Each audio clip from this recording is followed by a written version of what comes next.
It says that, अगर इसको पहले हिंदी में पढ़ देते हैं, क्या पढ़ेंगे इसको, अगर, इफ के बदले इफ इज अगर, अगर ये कंडीशन सही है, अगर ये कंडीशन ट्रू है, देन इस ओपन ब्रैकेट से इस क्लोज ब्रैकेट तक में आप काम करो। ठीक है, फिर सिंपल सा बात है, उन दोनों ब्रैकेट्स के बीच में, ओपन एंड क्लोज ब्रैकेट्स के बीच में जो भी कंटेंट होंगे वो सारे एग्जीक्यूट हो जाने चाहिए।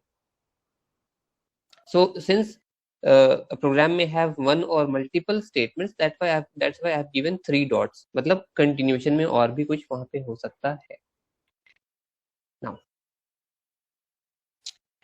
इस if कंडीशन में हम क्या पढ़ रहे हैं, अगर इसको वापस हम हिंदी में पढ़ते हैं, अगर ये कंडीशन सही है, अगर ये कंडीशन ट्रू है, तो ये ब्रैकेट्स के बीच में जो स्टेटमेंट्स हैं वो एग्जीक्यूट होंगे। अगर ये बात आप लोगों को समझ में आई है तो इसमें एक टेक्निकल फ्लॉ है। कोई बता सकते हैं वो टेक्निकल चीज है क्या, जो मिस्टेक हो सकता है, एक तरह का मिस्टेक तो नहीं बोलेंगे बट एक कमी रह गई है इस बात पे। Anyone? Sarita, would you like to से?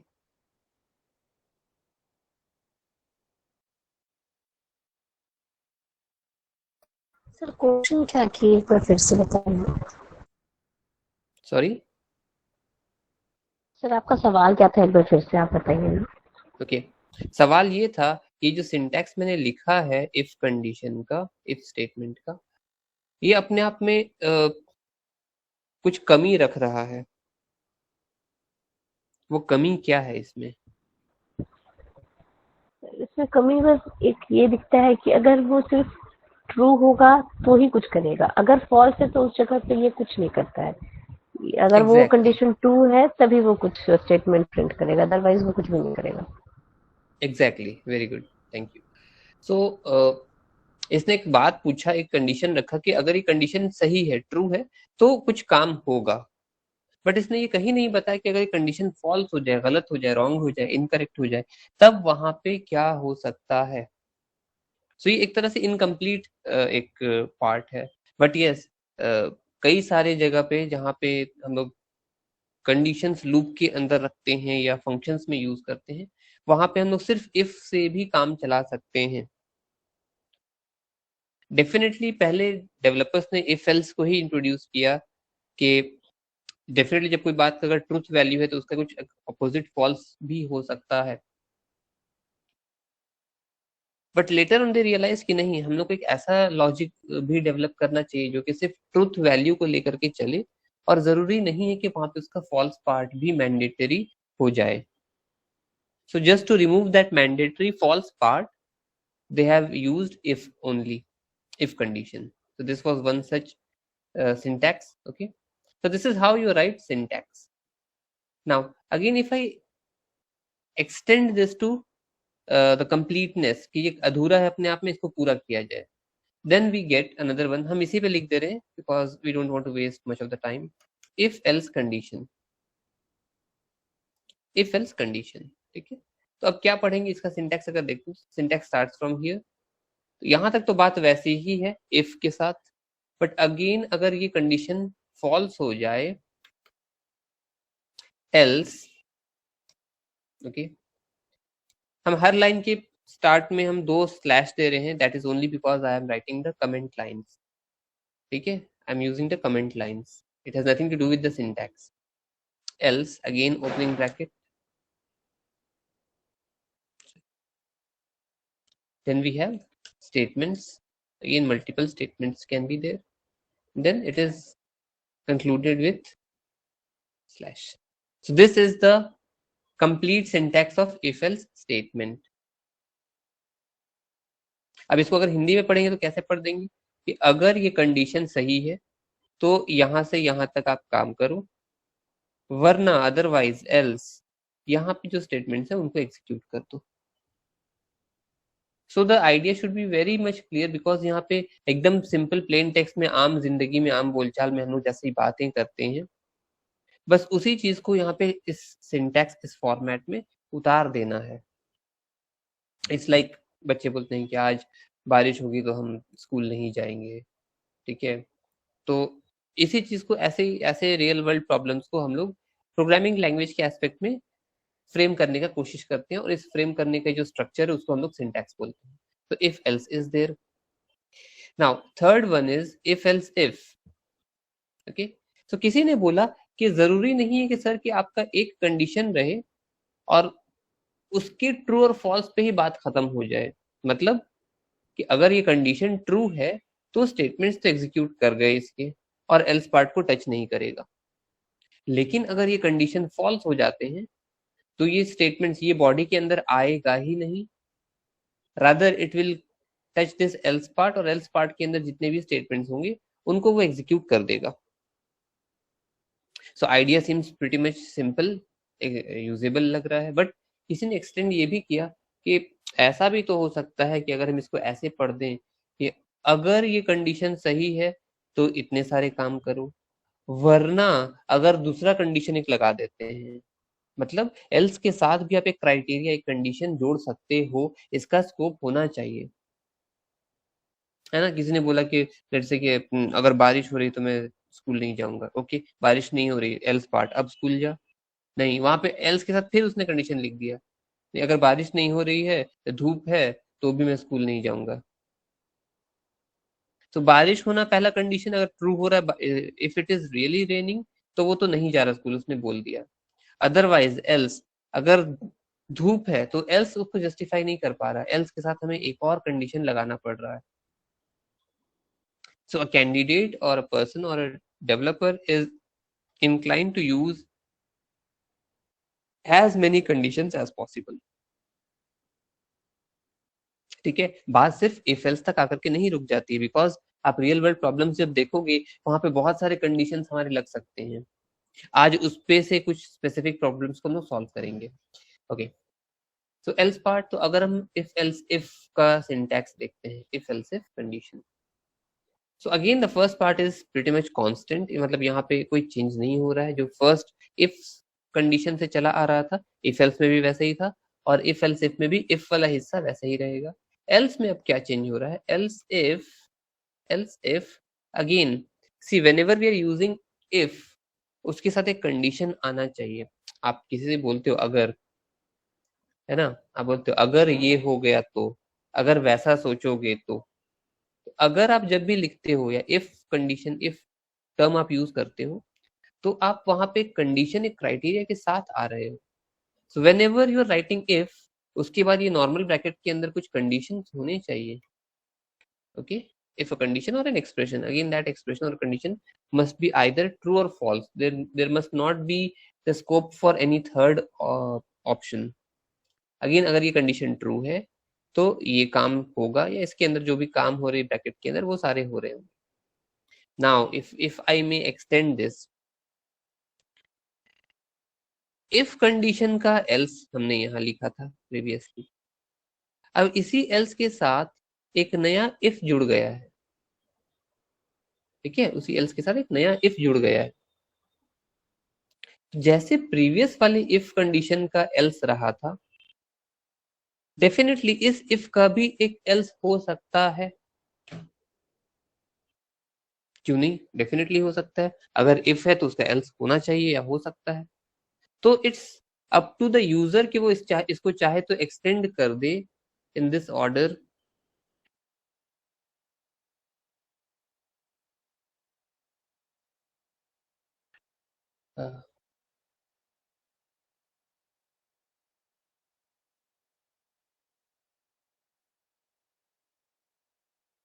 या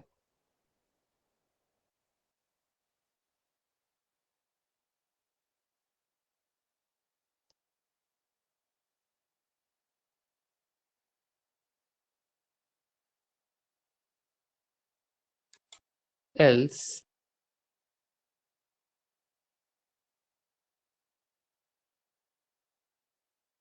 again, since else is a part of if, okay, else एक if का ही हिस्सा रहता है, तो उसके साथ कोई कंडीशन कभी भी नहीं आएगा।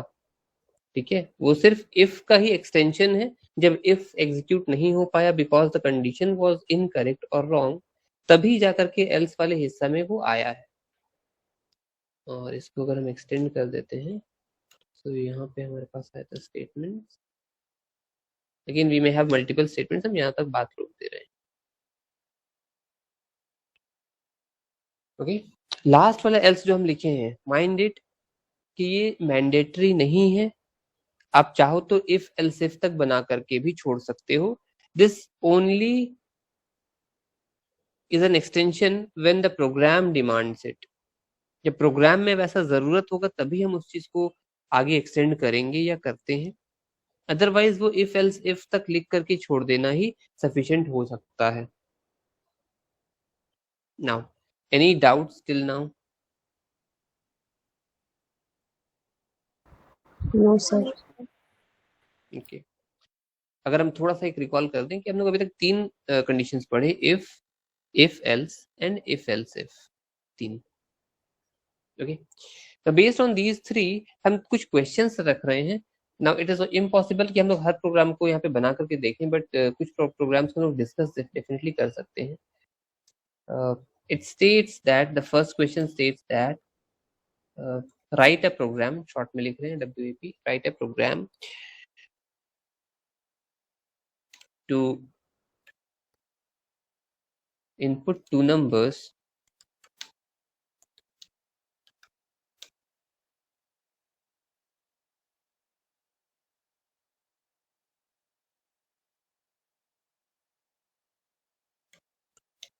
and check their equality। ठीक है, जो क्वेश्चन हम लोग बेसिक सा जानते हैं उस पे ही फ्रेम करके देखते हैं। बोल रहा है एक प्रोग्राम बनाओ जिसमें आप 2 नंबर इनपुट करोगे यूजर के द्वारा, और उन दोनों नंबर का बराबरी चेक करोगे कि दोनों नंबर बराबर है या नहीं। ठीक है, now before we move on and write down the code, what a programmer should think of, आप एक प्रोग्रामर के पर्सपेक्टिव से क्या सोचोगे? फर्स्ट ऑफ ऑल आप क्वेश्चन ध्यान से पढ़िए और and try to analyse what are the requirements of this program. हमें वेरिएबल चाहिए तो कितने चाहिए और किस किस टाइप्स के चाहिए, इनपुट के लिए, आउटपुट के लिए और प्रोसेस के लिए। कुछ वेरिएबल्स होंगे जो हम लोग सिर्फ इनपुट के लिए ले रहे होंगे, वो ऐसे वेरिएबल्स कितने हैं और किस टाइप के हैं, क्या ये क्वेश्चन में दिया हुआ है, try to find it out. Second, once you have taken, yes sir 2 number लेंगे और फिर उसको चेक करेंगे। Okay, so we are going to take 2 numbers, 2 variables x and y। ठीक है, x and y। अच्छा, ये किस टाइप का वेरिएबल होगा? Integer type sir.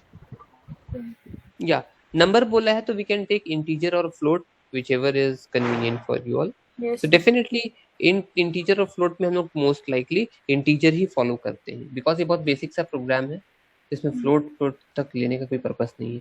तो we are going to take int x, y, ये हो गया इनपुट के लिए। देन नेक्स्ट काम क्या करना है? सर दोनों नंबर्स का इनपुट लेना है एंड यूजर से। Okay, so we have declared 2 variables, इनको हम लोग इनपुट करा लेंगे यूजर से printf एंड scanf के through.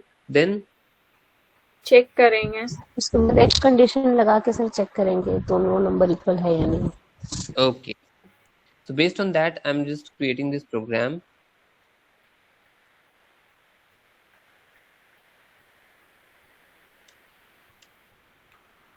int x, y।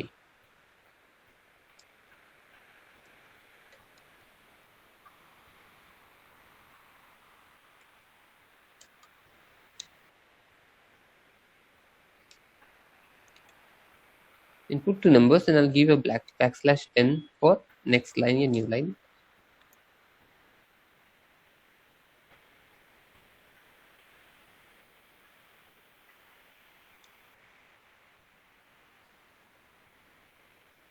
scanf %d %d। why I have taken 2 times %d? क्योंकि सर 2 ले रहे हैं हम लोग एक्स वाई को। very good, %x, %y, 2 inputs have been taken। now what needs to be done? if condition, if x equal to y, if this condition is indeed true, then it must print the statement that 2 numbers are equal।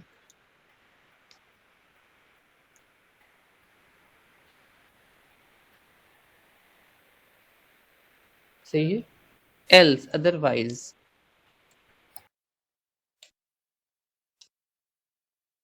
else we must print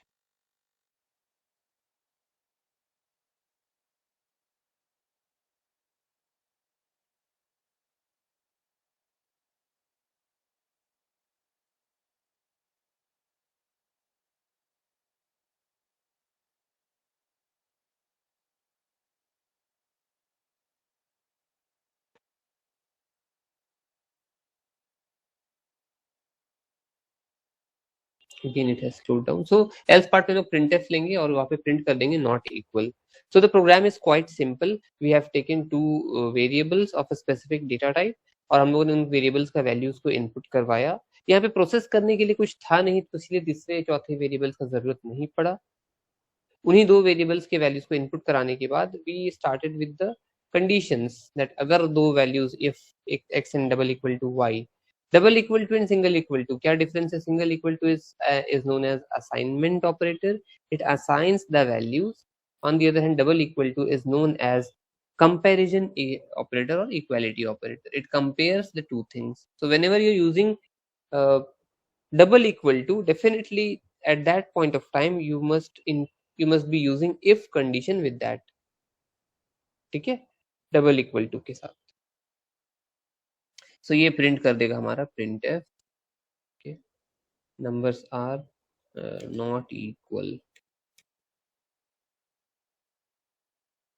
not equal.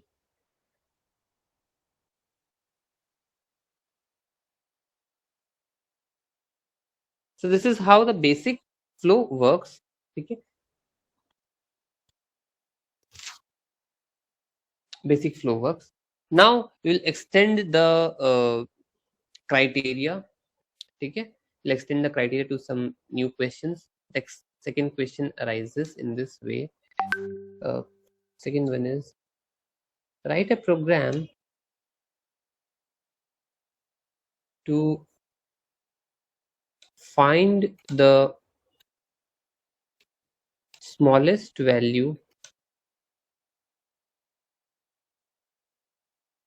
Okay, I'll not take this program, rather I'll directly move to a more difficult problem because I believe so कि हम लोग इसको pull off कर पाएंगे. So let's just not waste our time in these basic questions.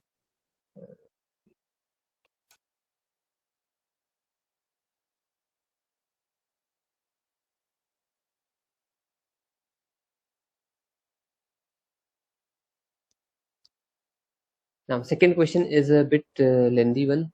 It states that write a program to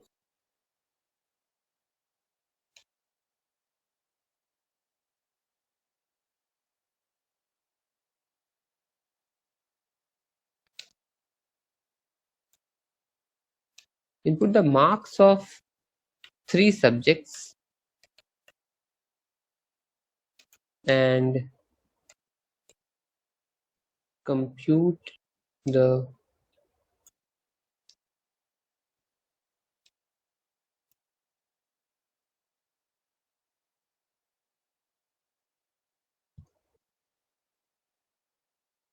total marks and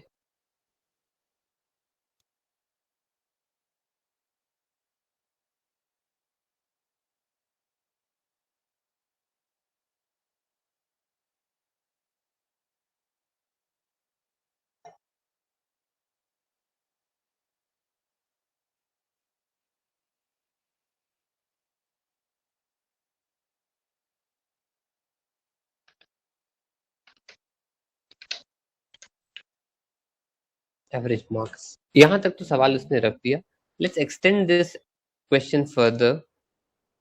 Also display the result as per the given table. Okay, so the table states that if your average marks AM is greater than or equal to 60, then आपका result क्या आया होगा? It must definitely be first. ये एक criteria हो गया। अगर आपका average marks, okay, it will take a lot of effort to create the table over here for me. हम क्या करें, उसको साइड बाय साइड लिख दे रहे हैं। तो अगर मेरा average marks greater than equal to 50 आ जाता है, देन वहां पे the result should be second.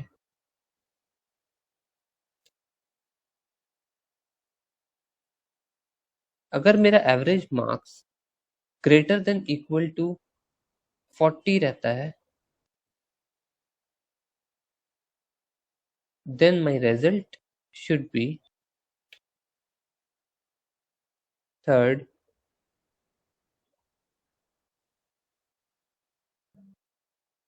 then lastly, if my average marks falls below 40, then at that point of time my result is said to be fail. ठीक है? So I'll read out the question once again. आप तब तक इस चीज को analyse कर लो. How many variables of what type, what needs to be processed, what needs to be printed, and finally हमारा conclusion इसमें क्या होगा. So the program states that we need to input the marks of 3 subjects. You can take the values or the marks of any 3 subjects that you wish. कोई specific subjects नहीं बोला है. And compute the total marks and average marks. ठीक है, यहाँ तक तो बात समझ में आ रही होगी, easy लग रहा होगा. Then it states that also display the result as per the given table. So एक टेबल बना हुआ है जहाँ पे लेफ्ट हैंड साइड में एवरेज मार्क्स होगा और राइट हैंड साइड में उसका रिजल्ट होगा. आप वैसे विजुअलाइज करो, लेफ्ट हैंड साइड में आप लिख रहे हो एवरेज मार्क्स, ठीक है, और राइट साइड में आप लिख रहे हो उसका रिजल्ट. सो अगर मेरा marks, average marks to be precise, if my average marks is either greater than or equal to 60, then definitely my result must be first or first division, first class. लेकिन अगर 60 से कम but 50 या 50 से ज्यादा है, सी try to understand वहां पे statements कैसे लिखे और उसको हम हिंदी में डिकोड कैसे कर रहे हैं. कि अगर मेरा एवरेज मार्क्स ग्रेटर देन या इक्वल टू 60 था, जैसे 61, 69, 82, any such value that is greater than 60, तो वैसे सिचुएशन में ये मेरा रिजल्ट प्रिंट करेगा first, but the moment my result is less then 60, but if it is greater than or equal to 50, तो वहां पे प्रिंट कर जाएगा second. On the other hand, अगर ये दोनों केसेस को या इन दोनों क्राइटेरिया को फुलफिल नहीं कर रहा है, तो वो थर्ड क्राइटेरिया चेक करेगा कि क्या मेरा result less than 50 but greater than or equal to 40 रहा होगा. अगर ये बात भी ट्रू है तो वो थर्ड पे आ रहा है, अदरवाइज वो इससे नीचे अगर चला गया तो वो fail.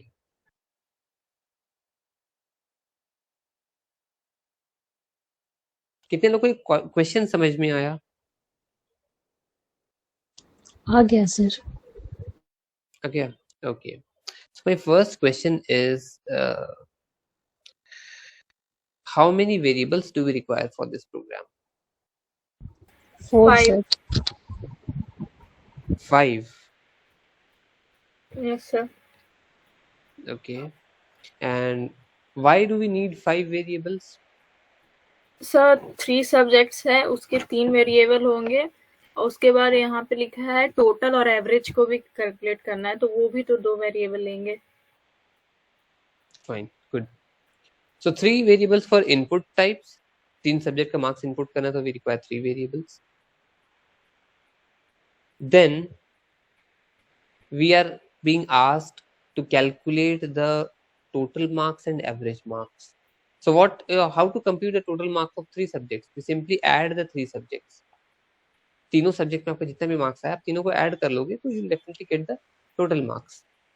Yes sir. What about average marks? Sir तीनों को ऐड करके डिवाइडेड बाय 3. आप या तो तीनों को ऐड करके डिवाइडेड बाय 3 करो, या फिर क्योंकि आप एडिशन तो अपने टोटल मार्क्स में कर रखा है, तो total marks divided by 3. Total marks divided by 3. Yes sir. Okay. तो यहाँ तक तो हो गया कि हम लोगों को इनपुट मांगा था, इनपुट हमने ले लिया 3 सब्जेक्ट का, M1, M2, M3, S1, S2, S3, whatever variable you wish to take. After that, we have computed the total marks and average marks. Now, based on this calculated average marks, it is asking the extended part कि आपने जो average marks calculate किया, compute किया, उसके basis पे जज करके बताओ कि आपका रिजल्ट क्या आ रहा है। तो डेफिनेटली हम लोग जो टोटल मार्क्स बाय 3 किए होंगे वो एक रिजल्ट जनरेट किया होगा 55, 72, 18, कुछ भी वैल्यू ऐसा होगा डिपेंडिंग अपॉन आपके तीनों सब्जेक्ट का मार्क्स क्या था। तो अब ये जो रिजल्ट निकल करके आ रहा है हमारे पास, उससे हमको टेस्ट करना है, तो हम लोग को कंडीशंस पुट डाउन करना है। तो अब इस क्वेश्चन को पढ़ करके आप बताओ कि इस प्रोग्राम में इफ लगेगा या इफ एल्स या if else if. Sir, if else if. If else if. Any other answer?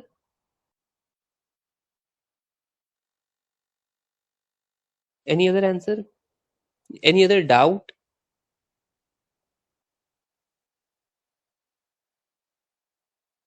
Nothing? Okay. Now, next comes the important aspect, जो एक बहुत छोटा सा minute सा चीज है लेकिन काफी important role play कर सकता है। What should be the data type of all the variables?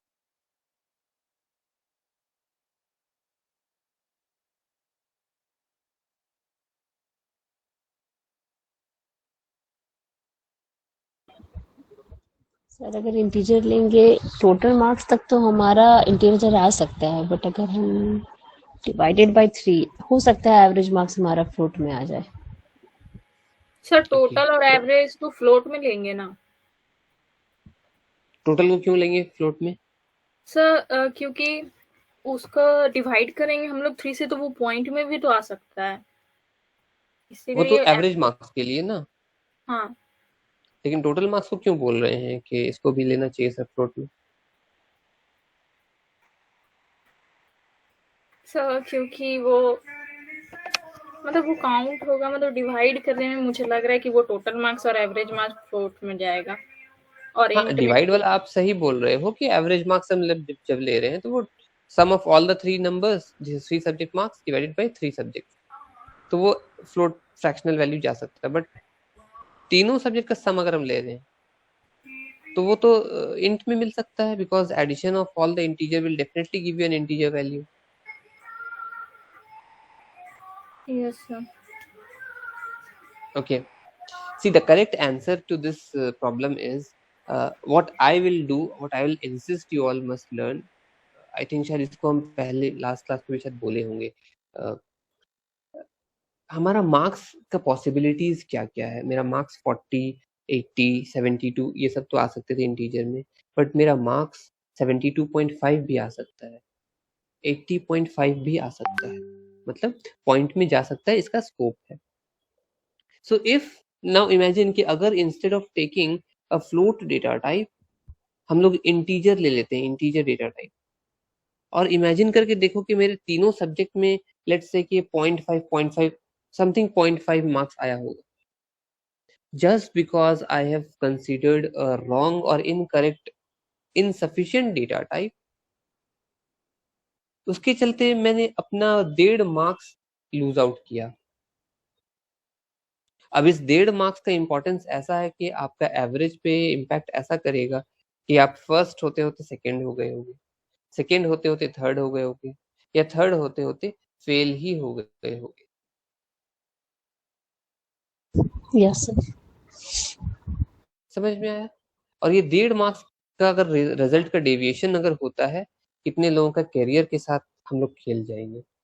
Competitive exams होता है जहाँ पे नेगेटिव मार्किंग भी होता है, बोला जाता है ना कि लेट्स से रेलवे ने एग्जाम कंडक्ट कराया तो एक करेक्ट आंसर पे 1 मार्क और इनकरेक्ट आंसर्स पे 0.5 डिडक्ट कर दिया जाएगा।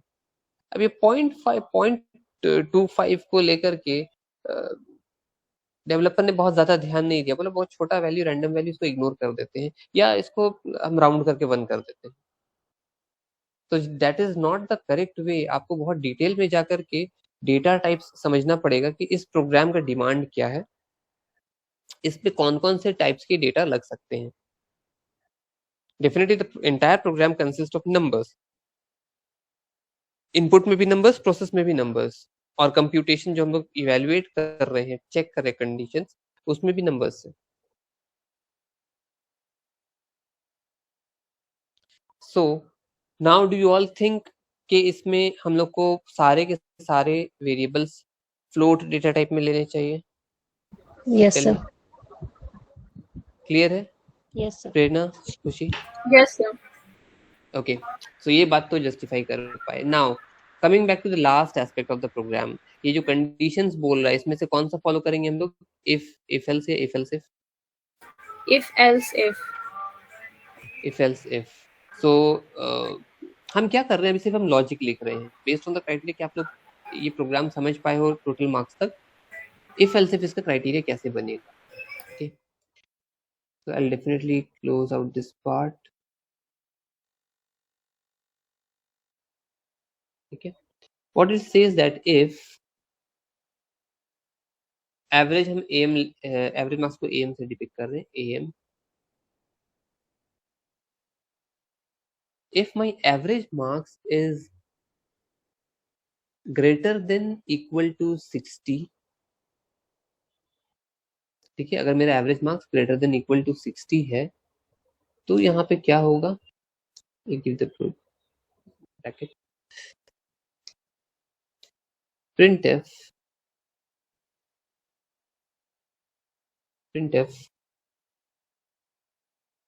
it will state first, isn't it? ये क्वेश्चन का डिमांड था, हमने वैसे ही फुलफिल कर दिया। Now I'll use else if now कोई बता सकते हो करेक्ट रीजन दे सकते हो कि इफ एल्स इफ क्यों चुन रहे हैं हम लोग यहाँ पे लिखने के लिए? क्योंकि sir yes, one by one. क्योंकि वहां पे दिया हुआ है ना, मतलब फर्स्ट सेकंड थर्ड, तो वो कंडीशन जाएगा ना एल्स इफ करके कि ये हुआ तो ये हुआ तो ये, और लास्ट में फेल हो गया तो एल्स। हाँ, बिकॉज यहाँ पे जो ऑप्शंस हम लोग को मिल रहा है आउटपुट लाने के लिए, वो more than 2 options are there. अगर मेरे पास 2 ही क्राइटेरिया होता कि या तो पास हो रहा है या फेल हो रहा है, अगर 60 से ज्यादा है तो पास है, अगर 60 से कम है तो फेल है, ऐसा बता दो। मतलब एक रेफरेंस ले रहे हैं लोग 60 का। बट यहाँ पे क्या पूछ रहा है, कैटेगराइज किया गया इनटू सब सेगमेंट्स। 60 में 60 तक का है या 60 से अबव है फर्स्ट, 50 से अबव है लेकिन 60 से नीचे है सेकंड, 40 से अबव है लेकिन 50 से कम है थर्ड, अदरवाइज 40 से कम जहां हुआ तो वो फेल हो जाएगा। So it seems quite simple कि हम लोग को क्वेश्चन में ही आंसर्स मिल जाता है कि हम लोग को एक्सटेंड क्या करना है। Then the problem statement becomes very easy. आपको बस सिंटैक्स लिखते चले जाना है और सिंटैक्स में जहाँ कंडीशंस आते हैं वहाँ पे वैल्यूज, और जहाँ पे स्टेटमेंट्स आने हैं वहाँ पे प्रिंटफ कमांड के साथ जो भी क्वेश्चन ने डिमांड किया उसको लिख देना। Tell me, was that very difficult? No sir. So question देखने में लगता है कि yes we can pull it off, but इसमें बहुत सारे छोटे छोटे चीजों को हम लोगों ने आज डाइसेक्ट करने का कोशिश किया कि how many variables are required, ये वेरिएबल्स किन चीजों के लिए, इनपुट के लिए है, प्रोसेस के लिए है, या आउटपुट में कहीं काम आ रहा है। Second thing, what is going to be the data type of these variables, this plays very very significant role. हम लोग बहुत लाइटली ले लेते हैं कि इंट लिख देते हैं ना सर, क्या फर्क पड़ेगा, मार्क्स मेरा इंटीजर में आ जाएगा। नहीं, आप अगर क्राइटेरिया देख रहे हो तो आप देखो हर पॉसिबल एंगल से कि आपका मार्क्स या आपका इनपुट जो है वो किस किस वैल्यूज को ले सकता था, पॉसिबिलिटीज थी। उसके बेसिस पे आप अपना best suited data type select करो, जिसके चलते हो सकता है आप रिजल्ट सही दे दोगे, इन द सेंस कि हाँ प्रोसेस हो गया, सिस्टम प्रोग्राम प्रोसेस हो गया, आउटपुट दे दिया, बट वो आउटपुट पूरी तरह से सही होना चाहिए, इसका अश्योरेंस वहां पे नहीं मिल पा रहा था। लेकिन वही अगर हम लोग करेक्ट डेटा टाइप ले लेते हैं तो वहां पे क्या कर रहा है, वो लार्जर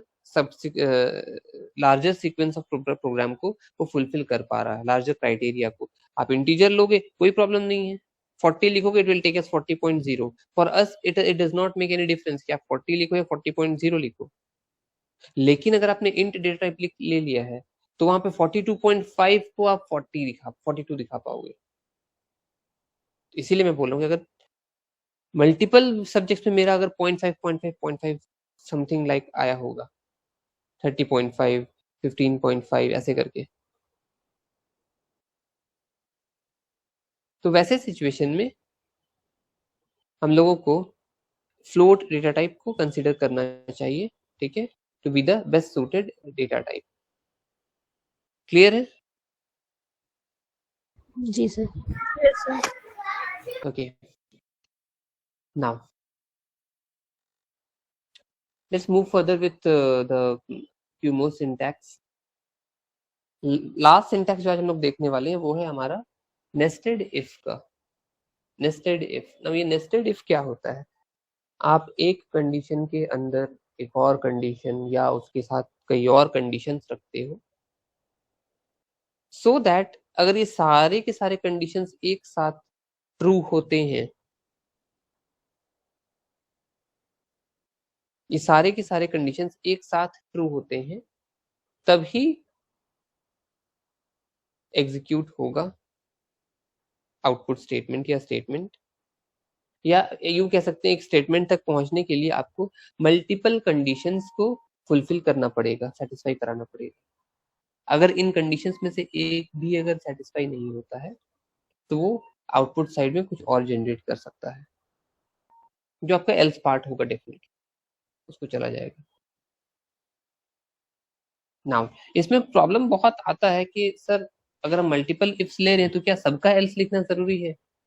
अगर नहीं तो कौन से इफ का एल्स लिखना सबसे ज्यादा इंपॉर्टेंट है, इनर इफ का या आउटर इफ का? और अगर अगर भी आप लिख रहे हो तो उसको कहाँ लिखोगे? ठीक है, so it has lot many complications.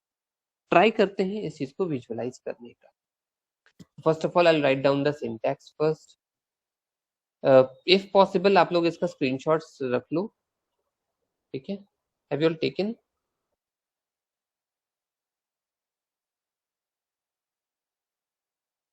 See, I should have written the entire program for this question number 2, average marks वाला, but due to some time constraint हम लोग क्या करें, उसको विजुअलाइज कराने का कोशिश की, बिकॉज हम ही लिख देते और उसको एक्सप्लेन कर देते तो वो बहुत स्टैटिक सा लगने लगता.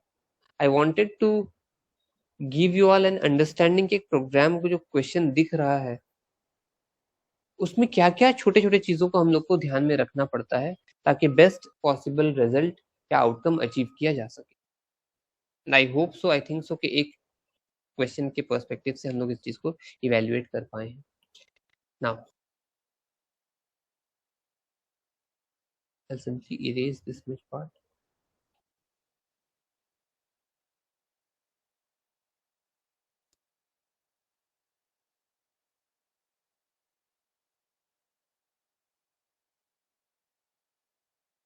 If else if, sorry,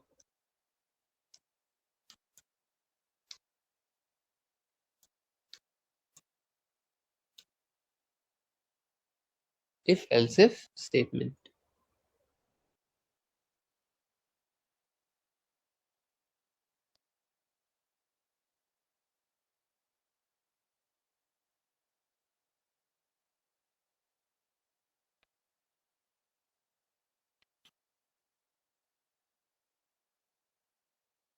Okay, if else if इसका अगर हम सिंटैक्स लिखते हैं, just hold on.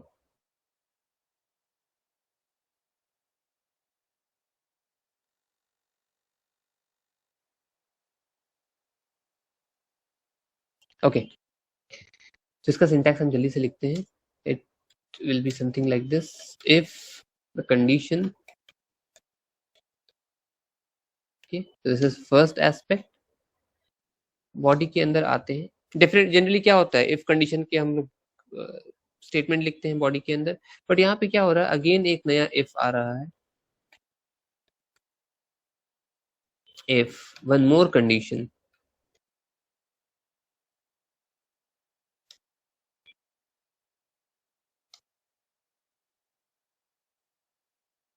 Okay, so if both the conditions are true, हम मिनिमम 2 पे दिखा दे रहे हैं बिकॉज हमारे पास n नंबर ऑफ कंडीशंस भी बन सकते हैं, बट 2 हमारा सफिशिएंट डिफाइन कर देगा।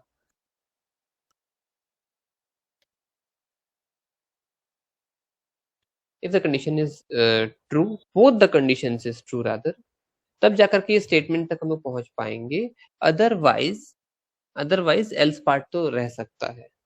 हम यहाँ पे इन दोनों का एल्स नहीं बना रहे हैं बिकॉज दोनों में से किसी एक का एल्स हो सकता है, दोनों से दोनों का एल्स बन सकता है। तो डिपेंड्स अपॉन द क्राइटेरिया, हम लोग को क्या क्वेश्चन बोला है डिमांड, और उसमें से क्या किसी एक का एल्स बनाना चाहिए या दोनों का एल्स बनाना चाहिए, तो वो चीज प्रोग्राम टू प्रोग्राम वेरी करेगा। नेस्टेड इफ अगर बोल रहा है तो इफ के अंदर एक या एक से ज्यादा इफ आप लिख देते हो तो वो प्रॉब्लम को जस्टिफाई कर जाएगा ना। इसमें क्वेश्चंस किस तरह के मिल सकते हैं? बहुत बेसिक सा क्वेश्चन मिल सकता है हमारे पास। Let's say for example write a program to display the smallest value between 3 numbers, a minimum of 3 numbers. 3 number आपको इनपुट कराने हैं यूजर से, let's say A B C और X Y Z whatever.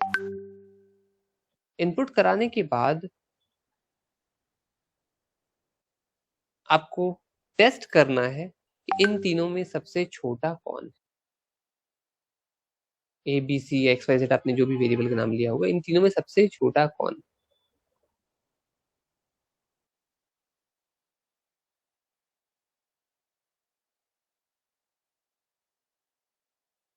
Okay, सो यहाँ से हम लोग को देखना पड़ेगा कंडीशन हम लोग कैसे बना सकते हैं। Anyone would like to state the solution to this?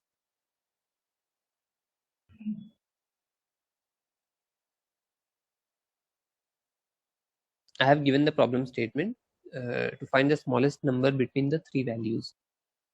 3 numbers पे सबसे छोटा कौन है उसको डिस्प्ले कराओ। So what can be the possible solution to this? Yeah, syntax.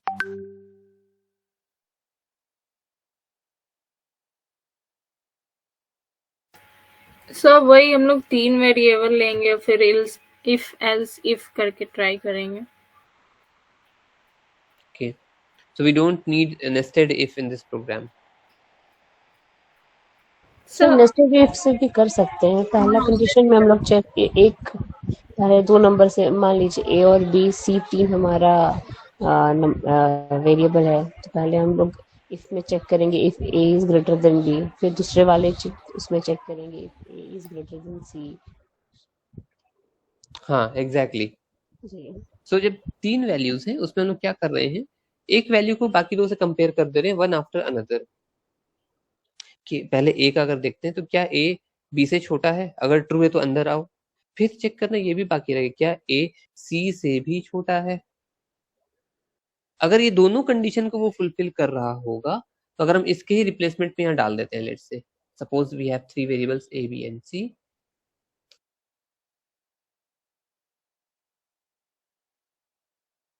अगर ये पूछ रहा है if A is less than B, ठीक है, अगर ये कंडीशन ट्रू है तो फिर अंदर आकर के पूछ रहा है क्या if A is also less than C.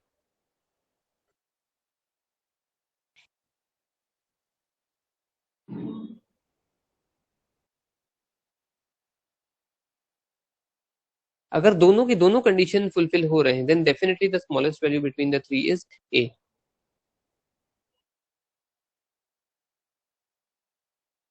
Now इसका एल्स पार्ट डिफरेंट वेज में लिखा जा सकता है।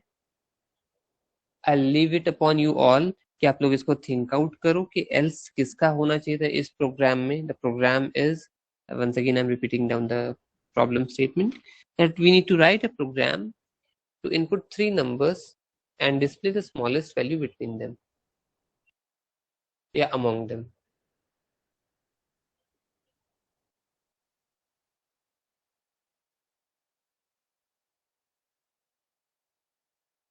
Tell me, any doubts till now? No sir. No sir.